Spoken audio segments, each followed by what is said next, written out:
Welcome back to our channel. In today's video, we will guide you on how to update Google Chrome to ensure you have the latest features and security enhancements.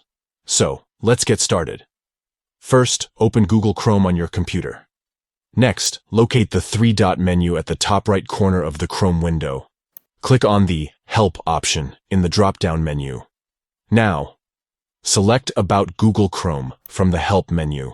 You will be directed to the About page, where you can check for updates. If an update is available, Google Chrome will automatically start downloading and installing it.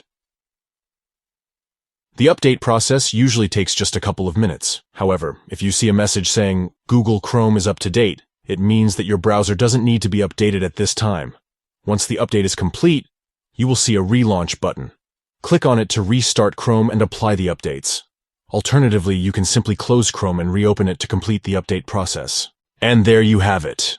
You've successfully updated Google Chrome to the latest version. Now you can enjoy all the new features and improved security. Thank you for watching.